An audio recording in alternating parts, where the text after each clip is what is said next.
আসসালামু আলাইকুম। আজকে বিকেলের নাস্তায় সুজি আটা দিয়ে ডিম ফুয়ার রেসিপি নিয়ে আসলাম। প্রথমে ফোনে 1 কাপ আটা নিলাম, এরপরে 2 চা চামচ সুজি দিয়ে এর মধ্যে 1/2 চা চামচ লবণ, 1/2 চা চামচ বেকিং পাউডার, 2 চা চামচ চিনি দিয়ে এগুলো একটু মিশিয়ে নিচ্ছি আটার সাথে।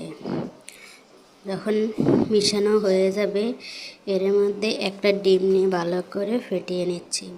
ভালো করে ফেটিয়ে নিয়ে অল্প অল্প করে ডিমটা দিয়ে দিলাম। আমার পুরোটা ডিম লাগছে, আপনাদের কম বেশি লাগতে পারে।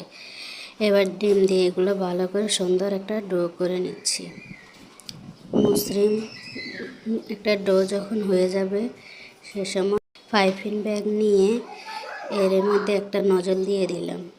দিয়ে এবার পাইপিং ব্যাগটা একটা গ্লাসের মুখে দিয়ে অল্প অল্প করে ডোগুলো দিয়ে দিচ্ছি।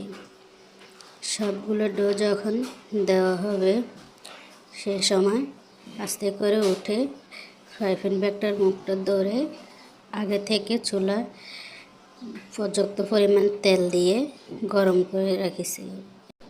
এবার আস্তে আস্তে সবগুলো দিয়ে দিচ্ছি। আসলে এভাবে দিলে একটু ডিজাইন হয় আর কি। আর আপনারা চাইলে আপনার চামচ বা হাত দিয়ে দিতে পারেন। আমি এভাবে দিলাম, আপনারা আপনাদের পছন্দ মতোই দিতে পারবেন। এবার একে একে সবগুলোই সুন্দর করে দিয়ে দিচ্ছি। চুলাটা এর মধ্যে অবশ্যই মিডিয়াম টু লোর আঁচে থাকবে। বেশি জোরে দিলে আবার পিঠাগুলো তাড়াতাড়ি কালার চলে আসবে, ভিতরে হবে না।